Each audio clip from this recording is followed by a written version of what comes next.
여러분 안녕하십니까? 대단히 미안하다. 북한 김정은 국무위원장이 사과했습니다. 오늘 오전 북한이 청와대에 통지문을 보내왔는데 북측이 파악한 남측 공무원 이모 씨 사살 경위를 전하면서 김 위원장이 직접 문재인 대통령과 남녘 동포들에게 커다란 실망감을 준 것에 사과의 뜻을 밝혔습니다. 먼저 손병산 기자가 보도합니다.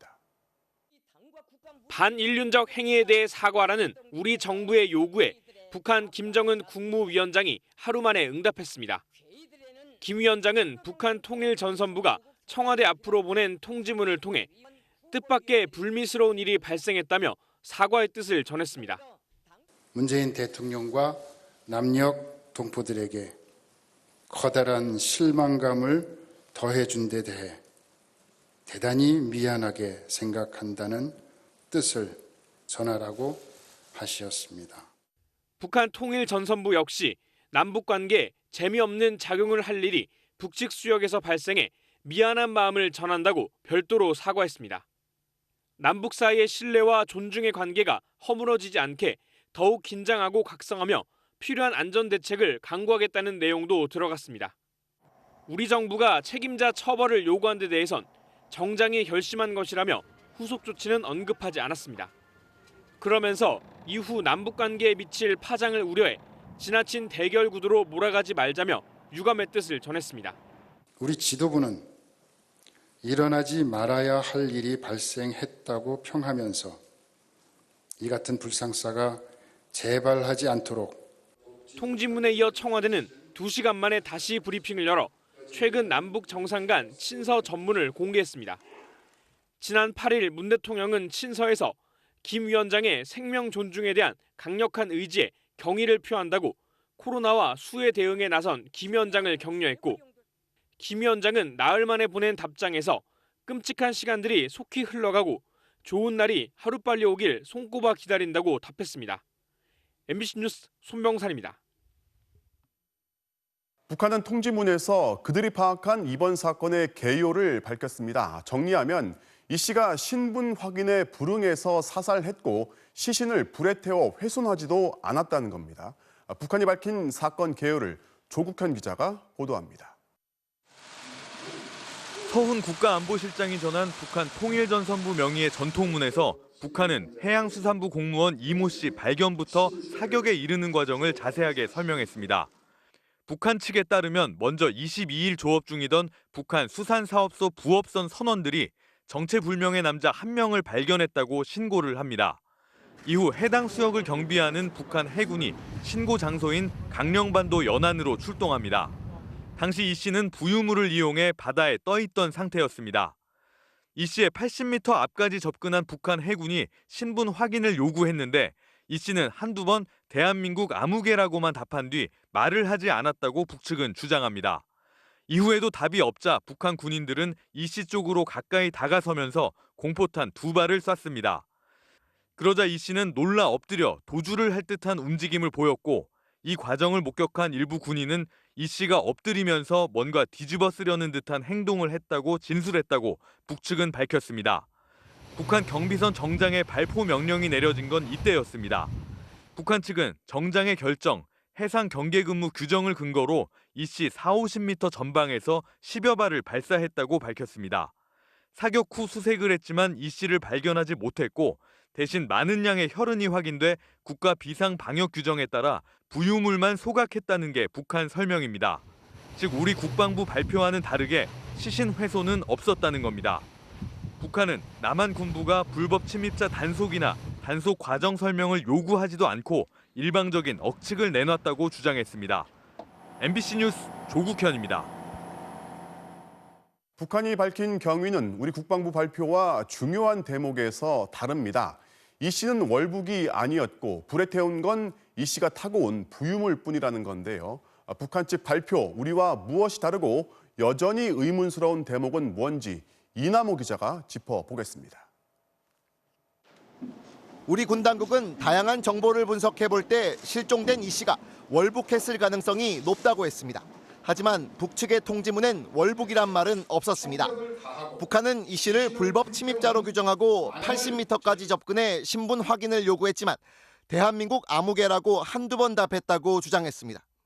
이후 공포탄 2발을 발사하자 이 씨는 도망치려 했고 그래서 경계수칙 절차에 따라 40m 거리까지 접근해 10여 발의 총격을 가했다고 주장했습니다. 그러나 전문가들은 파도가 치는 바다에서 80m 거리를 두고 대화가 가능했을지에 대해 의문을 제기했습니다. 또 하루 넘게 표류해 기진맥진한 상태였던 이 씨가 북한의 단속정을 피해 도망치는 게 불가능했을 거라고 봤습니다. 80m 거리에서 대화를 시도한다는 자체도 좀 그게 잘 들릴지 27시간 동안 표류를 했는데 제정신을 가지고 대화가 가능할지. 북측이 현장 단속정장의 판단으로 총격을 했다고 주장한 것도 군설명과 배치됩니다. 우리 군은 이 씨에 대한 공격은 북측 상부 지시에 따라 이뤄졌다고 밝혔습니다. 특히 오후 3시 반 이 씨를 처음 발견하고 밤 9시 40분 사살하기까지 6시간 동안 방치한 정황을 상부의 지시를 기다리기 위해서였을 거라고 설명했습니다. 이 씨의 시신을 불태우지 않았다는 주장도 논란입니다.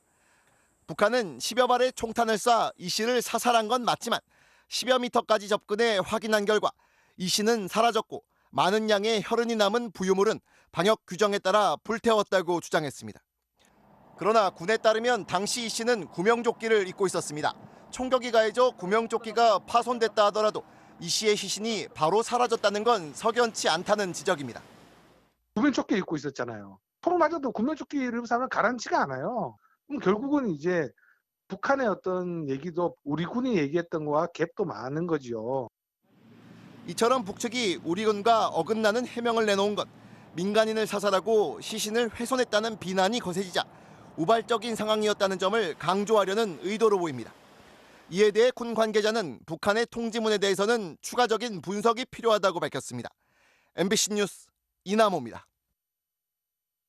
북한의 최고 지도자가 우리 정부의 공식 발표 하루 만에 공개적으로 사과의 뜻을 밝힌 건 분명 이례적입니다. 다만 사과 앞에 내놓은 이번 사건의 경위가 우리 정부의 발표와 엇갈린다는 점에서 이 통지문에는 북측의 여러 의도가 담겨 있는 것으로 보입니다. 나세영 기자가 분석해드립니다. 북한 최고 지도자가 남측에 공개적으로 사과의 뜻을 전한 건 이번이 처음입니다. 상세하게 사건의 전후를 적은 것이나 김정은 위원장이 직접 사과 의사를 밝힌 건 형식과 내용 모두 이례적이란 게 정부의 설명입니다. 지난 2008년 금강산 관광객 피격 사건의 경우 북측은 유감이라면서도 책임은 전적으로 남측에 있다며 공세를 펼친 바 있습니다. 2010년 연평도 포격 때도 민간인 사상자가 나온 건 지극히 유감이라고 했지만 인간 방패를 형성한 남측의 책임이 있다며 적반하장식 주장을 했습니다. 주저하지 않고 무자비한 군사적 배ung 타격을 계속 가하게 될 것이다. 1968년 북한 특수부대원들이 청와대를 습격한 1.21 사태. 76년 판문점에서 유엔사 경비병을 도끼로 살해한 도끼 만행 사건 당시에도 김일성 주석이 남측 인사와의 면담에서 미안하다고 한 사실이 뒤늦게 알려지거나 유감이라는 구두 메시지가 전달됐을 뿐입니다. 판단하기로는 굉장히 이례적이다. 근래 서해교전 이후로 북한에서 이와 같이 사과의 뜻을 표한 예가 없었다. 또 우리 측이 사실관계 파악을 요청한 지 이틀 만에 예상보다 빠른 반응을 보인 건 그만큼 북한이 위기감을 느꼈기 때문이란 분석이 나옵니다. 해상에서 비무장 상태로 발견된 민간인을 재판도 없이 살해해 북한의 잘못이 명백한 상황이 된 만큼 빠른 진화에 나섰다는 겁니다. 한 달 남짓 앞으로 다가온 미국 대선 이후 반전을 노리는 상황에서 추가 악재는 부담이 되기 때문입니다. 파국으로 몰아갈 일들을 만들 이유가 없거든요. 향후 협상을 모색하기 위해서 상당히 정중동하고 있는 상태고 또 남쪽에 대해서도 관계 개선의 여지를 두고 있는 상황이었고 국정원은 김정은 위원장이 피격 사건을 사전에 보고받지 않은 것으로 보인다며 진솔하게 사과했다고 평가했습니다. 그러나 북측은 사과를 하면서도 규정에 따라 사격했을 뿐이라는 입장이어서 민간인 사살에 대한 책임을 회피하고 있다는 비판은 피하기 어려워 보입니다. MBC 뉴스 나세웅입니다. 네, 어제 오늘 가장 긴박했던 곳은 역시 청와대입니다. 문재인 대통령이 오늘 국군의 날 행사에서 북한 얘기를 한마디도 안 해서 주목을 받았는데 청와대가 오후에 북한 측의 사과 통지문에 이어서 얼마 전 김정은 위원장과 주고받은 친서까지 공개를 했습니다. 청와대 연결해서 현 상황을 정리해보고 그래도 남는 의문점 짚어보겠습니다. 자, 이정신 기자. 네, 청와대입니다. 자, 하나씩 짚어보겠습니다. 일단 오전에요. 제일 의아했던 게 이 충격적인 사건에 지금 온 국민이 분노를 하고 있는데 문재인 대통령이 국군의 날 행사에 참석해서 북한 얘기를 한마디도 안 했어요. 자, 이거 어떻게 봐야 합니까? 네, 저희도 이른 아침 청와대 관계자들을 통해선 오늘 국군의 날 행사에서 북한에 대한 메시지가 있을 것이다. 이렇게 얘기를 들었습니다. 그런데 북한 얘기 한마디도 없어서 이 심각한 상황을 너무 안일하게 보는 게 아닌지 의아해했습니다. 이 답은 오늘 북한이 보낸 사과 통지문에 있었습니다. 한 청와대 관계자는 문 대통령이 오늘 아침 이 통지문을 직접 보고 국군의 날 행사에 갔다고 전했습니다. 사실 여부를 떠나서 북한이 일단 경위 조사를 하고 김정은 위원장이 직접 사과도 하고 재발 방지책도 마련하겠다고 했으니 북한을 직접 비판하거나 규탄하는 메시지를 자제한 것으로 보입니다. 그렇지만 이제 야당은 우리 국민이 살해됐는데 이런 불충분한 사과로 이게 끝날 일이냐 이렇게 비판을 하고 있고요. 또 통지문 내용을 또 곧대로 지금 수용하기도 어려운 게 사실이거든요.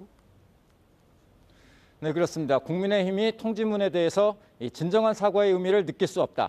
의미 없는 사과로 넘어갈 일이 아니다. 이렇게 비판했죠. 그래서 청와대가 친서까지 공개한 것으로 보입니다. 오늘 사과 통지문 말미에 이 사건으로 최근 적게나마 쌓아온 북남 신뢰와 존중의 관계가 허물어지지 않았으면 좋겠다. 이런 내용이 있는데 그 북남 신뢰의 근거가 양국 정상이 최근 교환한 친서라는 거죠. 오늘 사과가 그냥 일회용 또 상황 면피용만은 아니고 신뢰에 바탕한 사과다. 이런 의미를 보여주려는 의도로 보입니다.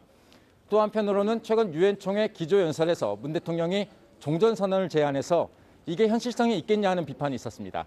이건 역시 나름의 배경, 근거가 있었다. 이런 의도로 친서를 공개한 것으로 보입니다.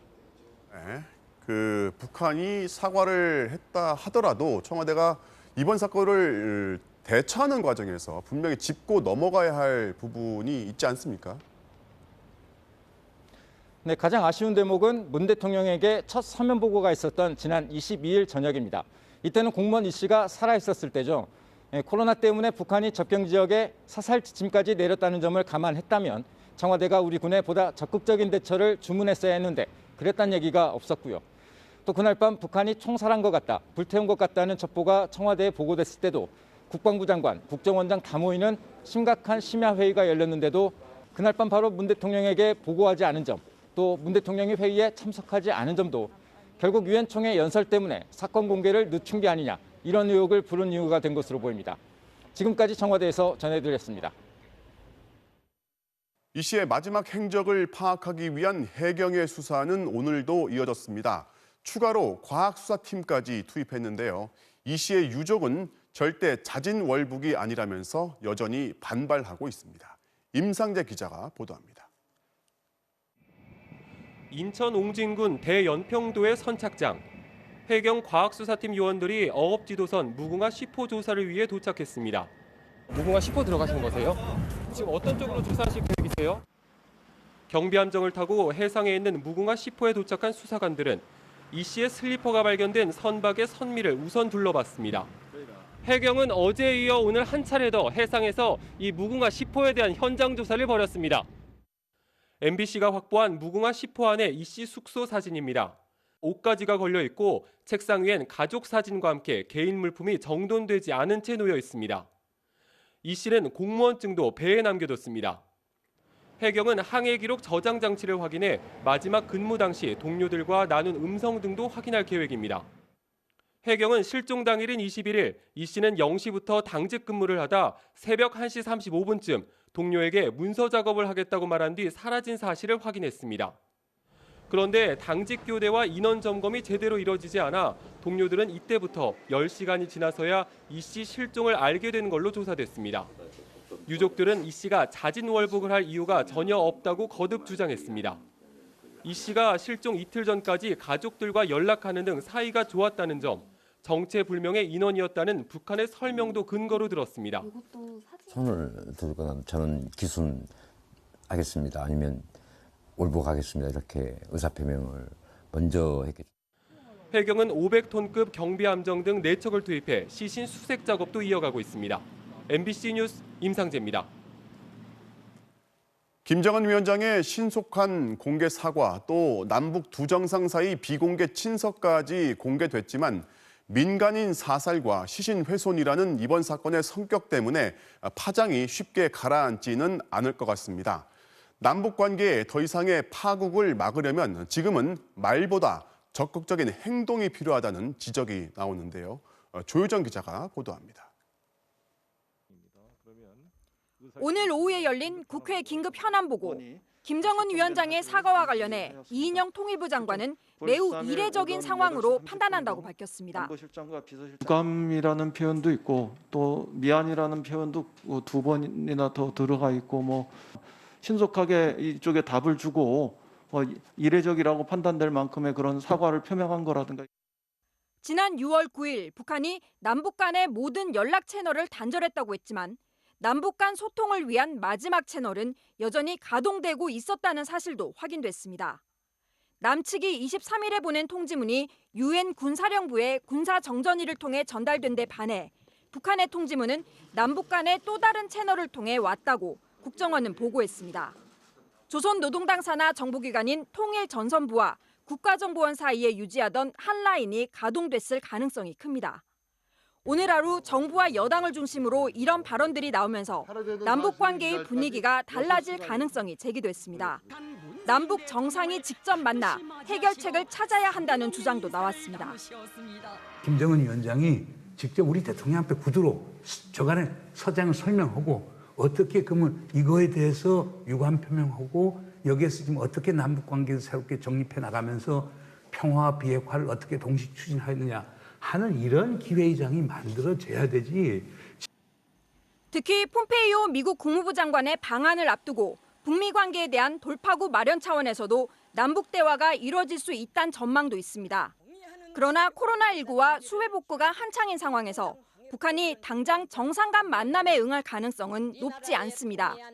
다만 통지문에서 사과와 재발 방지를 밝힌 만큼 책임자 처벌 여부, 구체적인 후속 조치 등을 위한 실무적인 대화는 관계 개선을 위해 반드시 이루어져야 한다는 지적입니다. 통지문만으론 악화된 국내 여론에 반전을 가져오긴 어려운 상황이기 때문입니다. 추가적인 조치가 있느냐 여부가 향후 남북관계 개선에 새로운 모멘텀이 만들어질 수 있느냐 없느냐의 관건이라고 보는데 북한이 호응을 해온다면 우리 정부로서도 국민을 설득할 수 있는 명분도 되고. 이에 대해 청와대 고위 관계자는 현재 상황에서 남북관계 기대나 앞으로의 계획을 언급하는 것은 때가 아니라고 본다며 신중한 반응을 보였습니다. MBC 뉴스 조효정입니다.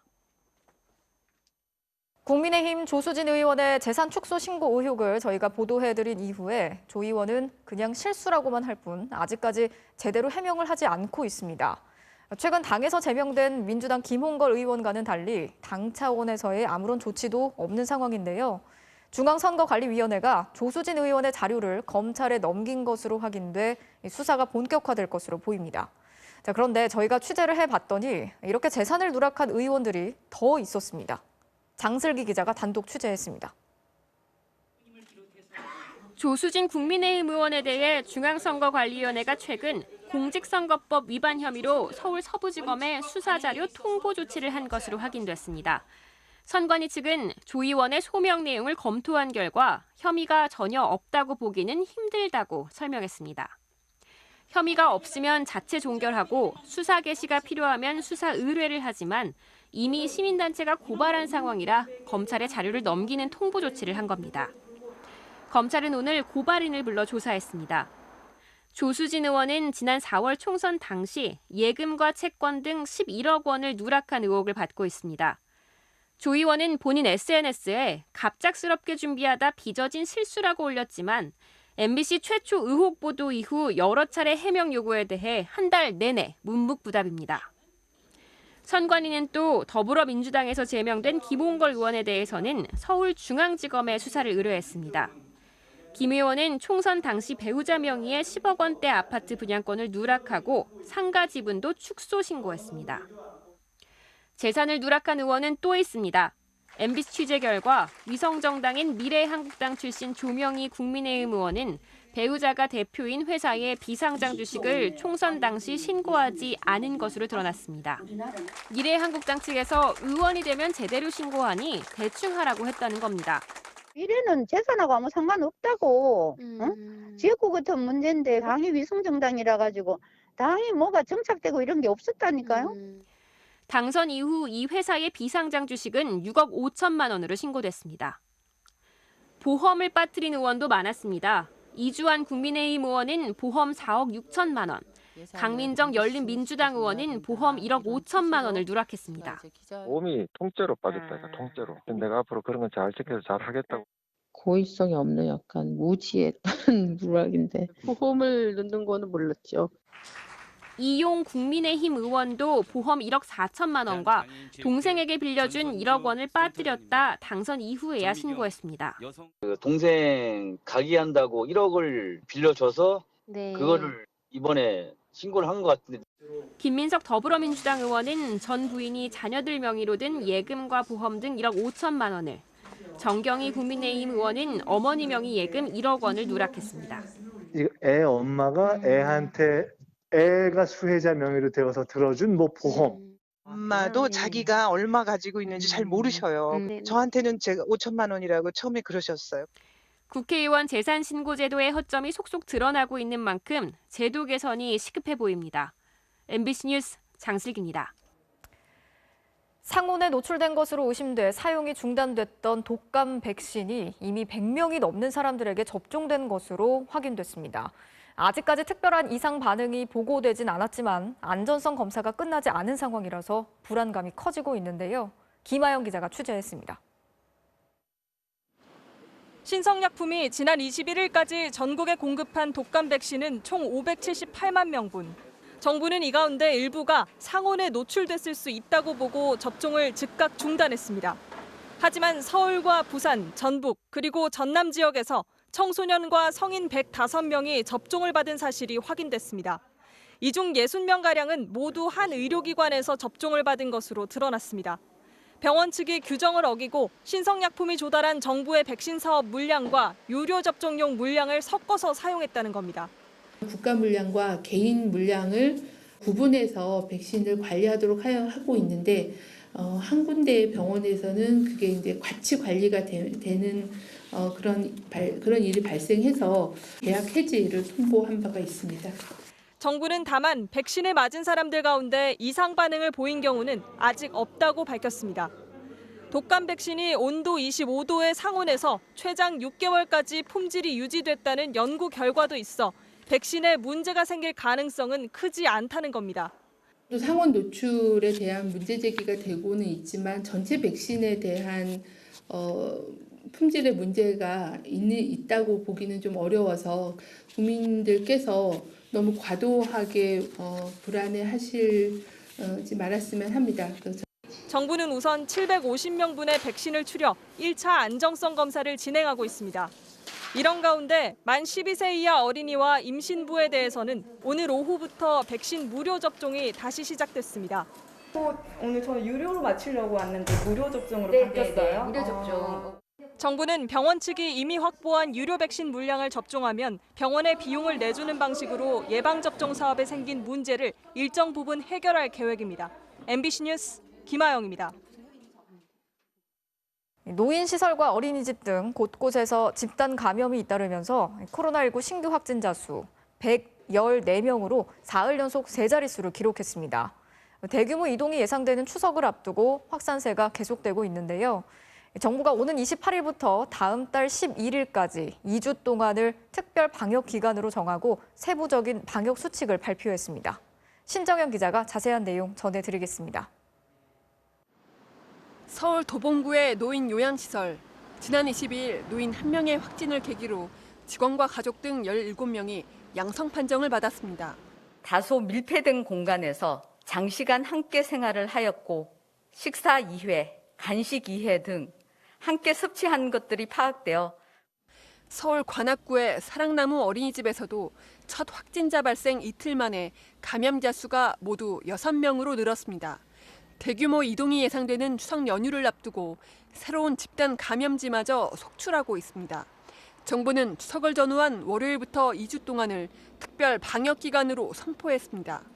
4월 말 5월 초 연휴나 여름 하계 휴가 기간을 거치면서 코로나19가 전국적으로 확산되거나 억제되었던 환자 수가 다시 급증하는 사회적 거리두기 2단계 핵심 조치가 그대로 유지됩니다. 이 기간 동안 실내 50명, 실외 100명 이상의 모임은 금지돼 이 규모 이상의 지역 축제나 민속놀이 대회 등은 금지됩니다.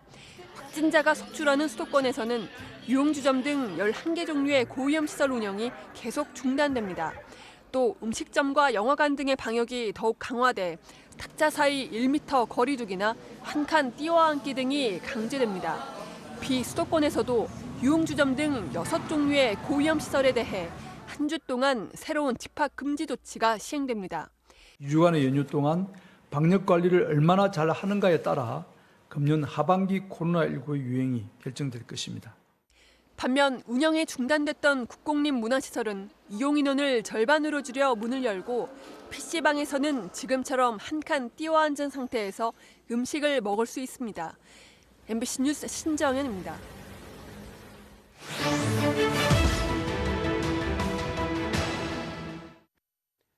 사실은 무겁습니다. 팩트의 무게.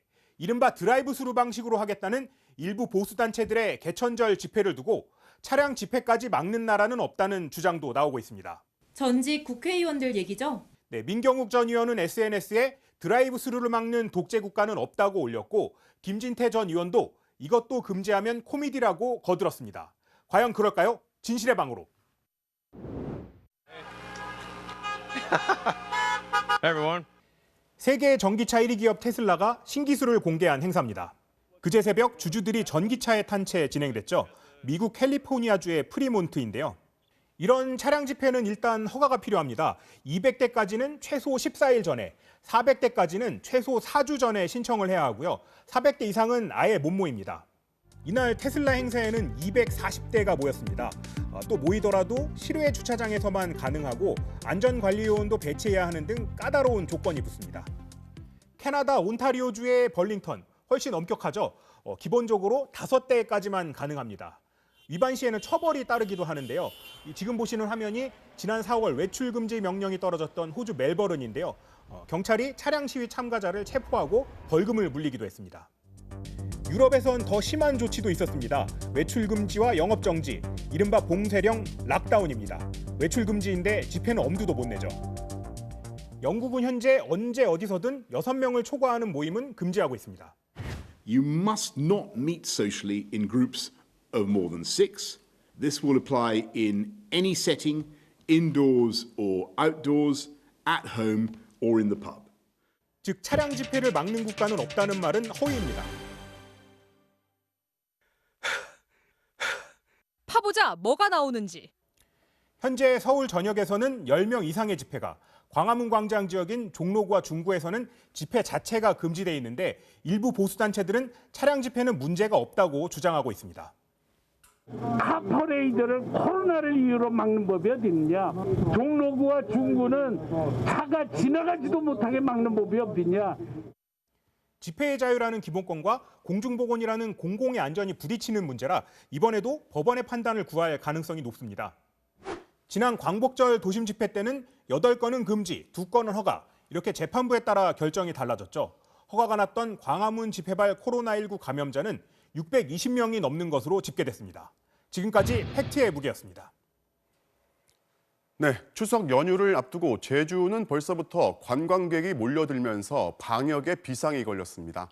찾아오는 걸 막을 수는 없지만 행여 자신도 모르는 감염자가 들어오는 건 아닌지 걱정이 큰데요. 제주도가 강력한 행정 조치를 발령했습니다. 김항석 기자가 보도합니다. 제주공항엔 추석 연휴를 제주에서 보내려는 여행객들이 계속 쏟아져 들어왔습니다. 오늘 하루에만 무려 2만 8천여 명. 추석 연휴가 끝나는 다음 달 4일까지는 약 30만 명이 제주를 찾을 것으로 예상됩니다. 휴가 갈 데가 이곳밖에 없으니까 어쩔 수 없었던 것 같아요. 94 마스크 열심히 끼고. 이렇게 사람들이 밀려 들어오자 민간 단체들도 방역 지원에 나섰습니다. 제주도에서 지원한 마스크 10만 장을 관광객들에게 나눠주며 반드시 마스크를 착용해 줄 것을 당부합니다. 제주 내 관광지는 이미 북적이고 있습니다. 상인들은 모처럼 만에 느껴지는 활기가 반가우면서도 혹시나 확진자가 다녀갈까 불안감을 감추지 못합니다. 이제 뭐 확진자가 돌아다니니 그게 걱정이죠. 네, 확진자분들이 뭐 왔다 갔다 그러면 뭐 이제 문도 닫아야 되고 그러니까. 호텔들은 건물 구석구석에 방역을 한 데 이어 입구엔 열화상 카메라를 설치하고 투숙객들에겐 방역 수칙을 전달하고 있습니다. 37.5도 이상이 되면 일단 10분 정도 잠시 좀 대기를 시켜 다시 한번 온도가 올라갔을 때는 지정병원. 제주 당국은 초강경 행정 조치를 발령했습니다. 섬에 들어올 때 체온이 37.5도 이상이면 코로나 진단 검사를 의무적으로 받게 하고 격리 비용도 부과할 방침입니다.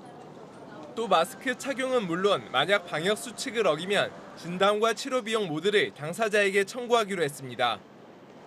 반드시 마스크 착용과 발열 신고를 해주셔야 됩니다. 그렇지 않으면 민폐가 되기 때문에 저희들이 강력히 단속하고 반드시 책임을 묻겠습니다. 앞으로 열흘이 방역의 최대 고비가 될 것으로 예상되면서 제주 전체가 바짝 긴장하고 있습니다. MBC 뉴스 김항섭입니다. 배달 포장이 늘면서 자연스럽게 쓰레기 양도 급증했습니다. 여기에 추석 연휴를 앞두고 택배 물량이 늘면서 쓰레기 수거 업체부터 재활용 업체까지 감당을 하기 어려울 정도라고 하는데요. 김미 기자가 현장 취재했습니다. 서울의 한 아파트 분리수거장. 페트병과 플라스틱 용기가 가득하고 스티로폼과 종이로 된 상자들이 산처럼 쌓여 있습니다.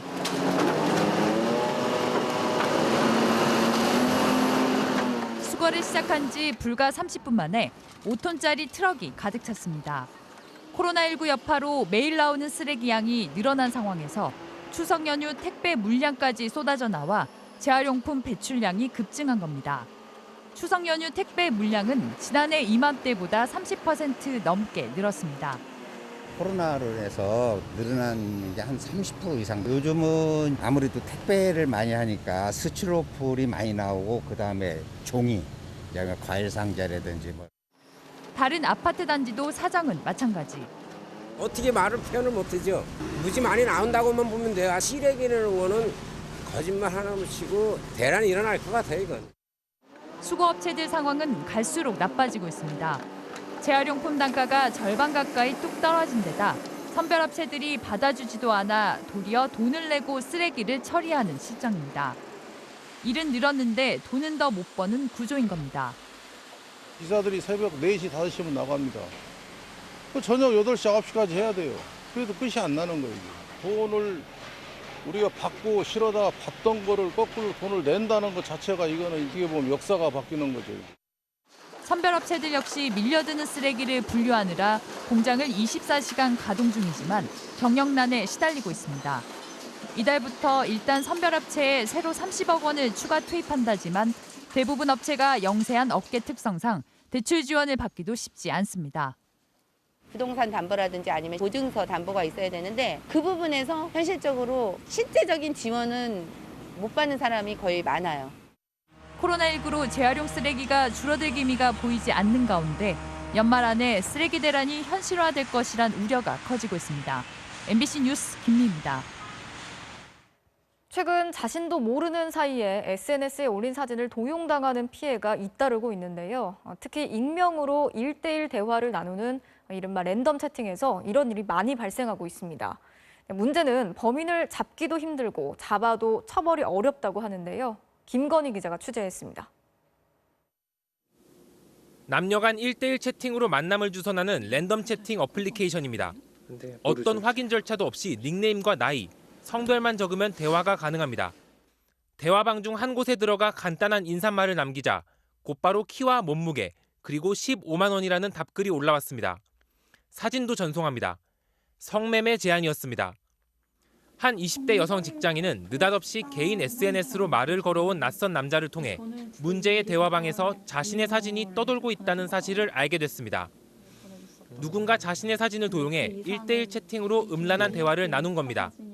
여성의 신체 일부를 얘기를 하면서 그런 저질스러운 대화 내용으로 제 사진을 쓰였다는 게 좀 되게 당황스럽더라고요. 채팅 회사에 항의를 해보려 했지만 전화번호 하나 없습니다. 사진을 삭제하려면 오히려 피해자 본인이 신분증과 도용당했다는 증거를 회사 쪽에 이메일로 보내라는 공지문 하나가 해결책의 전부였습니다. 가입하는 사람들은 개인정보 수집을 전혀 하질 않는데 왜 문의를 하려고 하는 사람의 정보만 이렇게. 대부분 유료로 운영되는 랜덤 채팅 앱은 30여 개가 넘고 가입자만 최소 수십만 명에 이릅니다. 하지만 개인 인증을 전혀 하지 않는 익명의 공간이라 남의 정보를 훔쳤어도 쉽게 발각되지도 않습니다. 피해 여성은 경찰도 찾아갔지만 사건 접수조차 해주지 않았습니다. 개인정보가 없어 범인 추적이 사실상 불가능하고 1대1 채팅방이라 명예훼손죄도 성립하지 않는다는 이유였습니다. 어플에서는 우리는 개인정보 수집 안 하니까 못 준다라고 하면은 이제 찾을 수가 없다는 거죠. 좌절감? 그런 게 느껴졌었던 것 같아요. 정부기관 역시 손을 놓고 있습니다. 이게 1대1이다 보니까 1대1이면 저희가 분쟁 조정이나 아니면 심의가 좀 진행되지 않는 부분이 있거든요. 발빠르게 진화하는 디지털 성범죄가 법의 공백을 파고드는 사이 피해는 오롯이 개인이 떠안고 있습니다. MBC 뉴스 김건희입니다. 대구 경북 지역의 코로나19 상황이 심각해졌을 당시 암투병을 하면서도 현장으로 달려간 한 간호사가 있습니다. 부산에 사는 유정록 간호사인데요.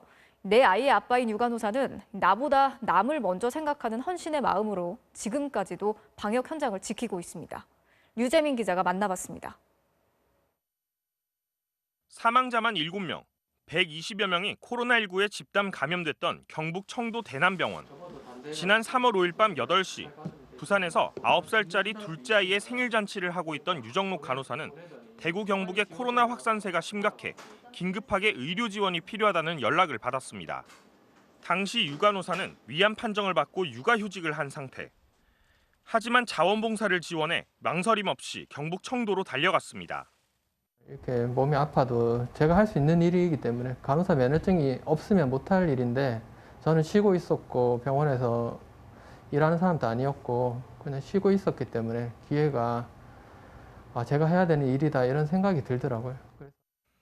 유 간호사는 4자녀를 둔 다둥이 아빠로 아내와 자녀들의 걱정도 이만저만이 아니었지만 다행히 아빠의 결정을 지지해줬습니다. 2주간 확진자와 밀접 접촉자들을 간호한 뒤 유 간호사는 무사히 가족의 품으로 돌아왔습니다. 아이들은 아빠가 코로나에 걸릴까 봐 무서워 매일매일 기도했다. 자랑스러우면서도 걱정이 된다며 그때의 심경을 글로 전하기도 했습니다. 지금도 부산역 선별진료소에서 해외 입국자 검사 절차를 도맡고 있는 유 간호사는 위암 증세가 호전되지 않아 조만간 위전체를 제거하는 수술을 받아야 합니다. 일단은 뭐 수술하면 또 어느 정도의 시간은 또 잘 지낼 수 있지 않을까. 그래서 지금 당장은 일 때문에 뭐 힘들거나 그런 건 아닌데 이제 차츰 이 일도 이제 내려놔야죠. 올해 부산시 자랑스러운 시민상 수상자로 선정된 유 간호사는 맡은 일을 한 것뿐이라 자격이 없다며 코로나19를 하루빨리 극복했으면 좋겠다고 밝혔습니다. 그렇게 열심히 일하시고 묵묵히 그 자리 지키시는 분들이 상을 받아야 되지 저같이 뭐 그냥 제가 할 수 있는 일을 하는데 상을 주는 거는 조금 사실 저는 말이 안 된다고 생각하거든요. MBC 뉴스 류잼리입니다. 전남 완도의 한 고등학교에서 고3 담임이 자신의 제자에게 기말고사 답안을 유출했다는 보도를 어제 전해드렸는데요. 그런데 알고 보니까 이 선생님, 해당 학생을 성희롱한 혐의로 경찰 수사를 받고 있는 상황이었습니다. 양현승 기자가 단독 취재했습니다. 전남 완도고등학교의 시험 답안 유출 건을 교육당국이 알게 된 건 지난 15일이고 바로 다음 날인 16일 전남교육청은 감사에 착수했습니다. 하지만 해당 영어교사인 47살 김모 씨는 14일부터 갑자기 질병 휴가를 낸 상태였습니다.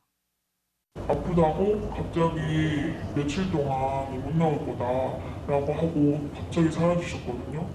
5월 14일 날 단톡방을 나갔었어요. 알고 보니 이유가 있었습니다. 경찰의 수사가 임박했던 겁니다. 기말고사 시험 답안 유출 건을 학교에서 인지하기 이전에 학교 측에서는 해당 교사를 경찰에 신고했던 것으로 확인됐습니다. 이게 휴가 사흘 전인 11일로 학교 측은 경찰에 112로 신고를 했습니다. 그런데 경찰에 확인해보니 신고 이유는 답안지 유출건이 아니라 답안지를 줬던 해당 고3 여학생에게 성희롱을 했다는 것 때문이었습니다. 영어교사 김 씨는 손을 잡아도 되느냐, 선생님을 그만둬도 널 좋아한다는 내용으로 카톡 메시지를 보낸 것으로 전해졌는데 경찰은 이 문자 메시지를 확보해 성희롱과 학대 혐의로 김 씨를 입건했습니다. 교사 일방적이었던 것 같아요. 학생이 상담 요청이 와서 학부모하고 통화하고 그래서 저희가 이제 신고를 했어요. 교육청 감사에서도 김 씨는 제자에게 관심을 받기 위해 기말고사 시험 답안을 유출했다고 진술했던 것으로 나타났습니다. 일단 이제 해당 선생님이 진학부장이어가지고 입시 성적 높이고 학생에게 관심 받는 거죠. 네. 답안 유출에 이어 성희롱 혐의까지 추가되면서 경찰의 수사는 빨라질 것으로 보입니다. 하지만 교사 김 씨는 병가에 연가까지 더해 수능 시험이 치러지는 12월 초까지는 학교에 나오지 않을 것으로 보여 교육과 수사당국의 조사에 어떤 영향을 줄지 주목됩니다. MBC 뉴스 양현승입니다. 4대강 사업으로 만들어진 세종보 등 금강보 3곳의 처리 방안이 사실상 결정이 됐는데요. 세종보는 해체, 공주보는 부분 해체, 백제보는 상시 개방을 하기로 의견이 모아졌습니다. 김윤미 기자가 전해드리겠습니다. 금강 상류물을 맡고 있는 세종보. 지난해 2월 환경부는 조사를 통해 세종보를 해체할 경우 비용보다 편익이 3배 가까이 크다며 해체안을 제시했습니다. 1년 넘는 논의 끝에 대통령 직속 국가물관리위원회의 금강유역물관리위원회도 결국 같은 결론을 내렸습니다. 대전에서 열린 전체 회의에서 위원들은 세종보는 해체하기로 하고 공주보는 부분 해체, 백제보는 상시 개방하기로 결정했습니다. 이 같은 내용은 올해 안에 국가물관리위원회에서 최종적으로 확정될 예정입니다.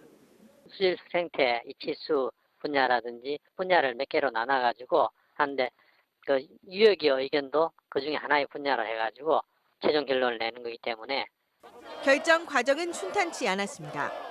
위원회 내 민간 위원들은 물론 주민들을 상대로 한 조사에서도 해체 의견이 우세했지만 최근 세종시장 등 자치단체장들이 20만 년체 존치시키는 방향으로 초안을 만든 사실이 알려지면서 거센 반발을 불러왔습니다. 세종시민 56.6%가 보 해체를 찬성한다고 합니다. 그러나 지자체장과 공무원들은 이러한 지역 주민과 민간위원의 의견을 무시한 채 어긋장을 놓고 있는 것이 지금 현실입니다. 또 일부 정치인들은 보 해체 문제를 정치적 쟁점으로 만들어 소모적인 논란을 야기하기도 했습니다. 하지만 이 같은 정쟁에 따른 피로감이 역으로 존치 주장에 대한 거부감을 불러왔고 자치단체장들 역시 해체보다 존치가 더 낫다는 근거를 내놓지 못하면서 환경부의 원안대로 해체하는 쪽으로 가닥이 잡혔습니다.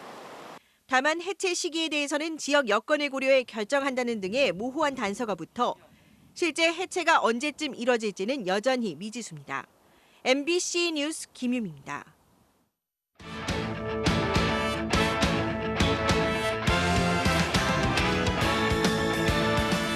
금요일 밤 스포츠 뉴스입니다. 토론토의 류현진 선수가 정규리그 마지막 등판에서 올 시즌 최고의 호투를 펼쳤습니다. 양키스 징크스도 털어냈고 토론토의 포스트 시즌 진출도 확정지었습니다. 전운칠 기자입니다. 정규리그 마지막 상대는 통산 3번 만나 승리한 적 없던 양키스.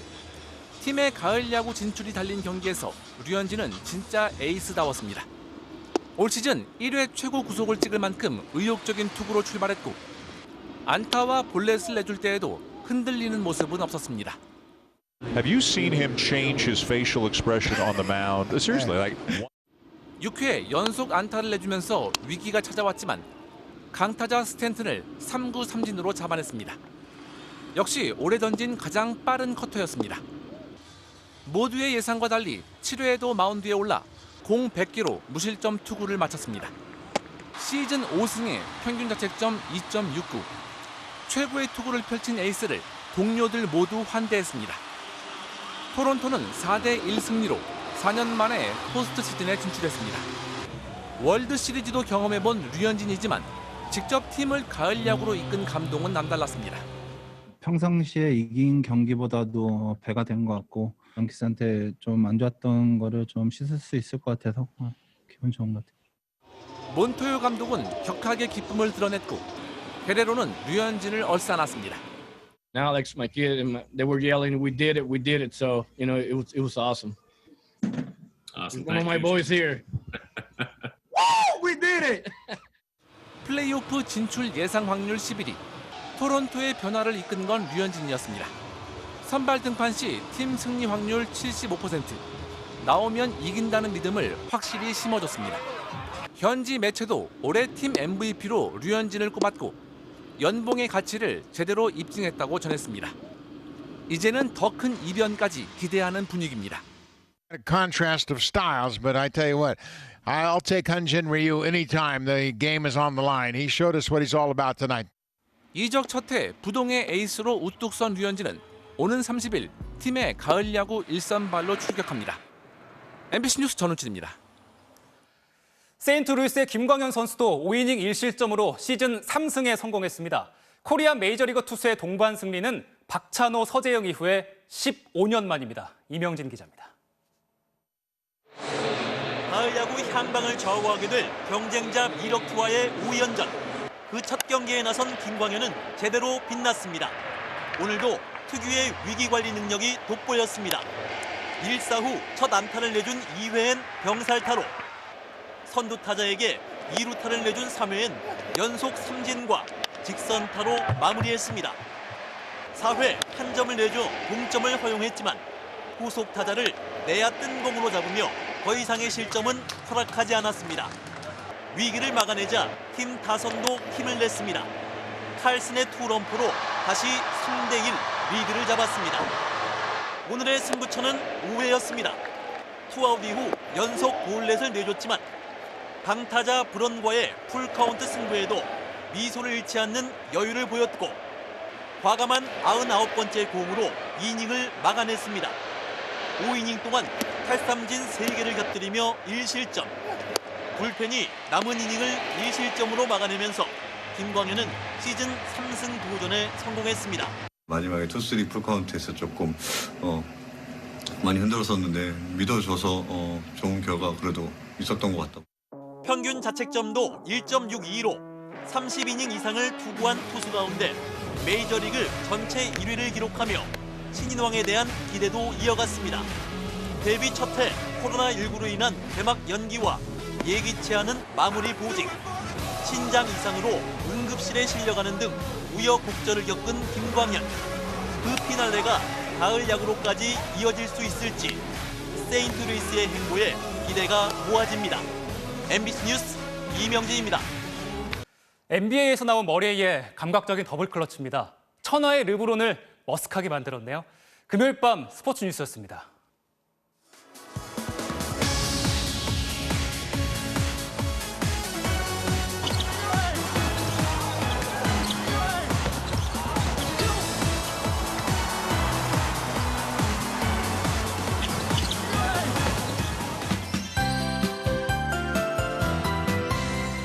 오늘 하늘에는 구름량만 많아졌을 뿐 내륙 지방은 무난한 초가을 날씨가 이어지고 있죠.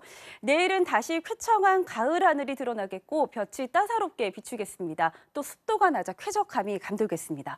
단 사흘째 비가 이어지고 있는 영동 지방은 주말에도 비가 내리다 그치기를 반복하겠습니다. 그래도 비의 양은 그다지 많지 않겠습니다.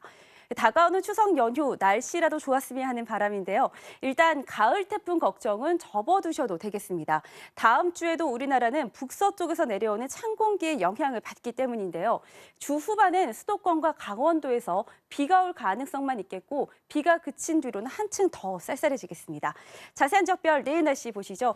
이른 아침 남부 내륙을 중심으로는 안개가 만들어지겠고 경상도와 동해안 지방은 내내 흐리겠습니다. 아침과 낮 기온은 모두 오늘과 비슷합니다. 서울 15도, 대구 14도가 되겠습니다. 낮 기온은 서울 25도, 광주 26도까지 오르겠습니다. 동해안 지방은 일요일 낮부터 하늘이 개기 시작하겠고요. 다음 주에는 이렇게 서울의 낮 기온이 22도까지 떨어질 전망입니다. 날씨였습니다. 9월 25일 뉴스데스크를 마칩니다. 오늘도 함께해 주신 여러분 감사합니다.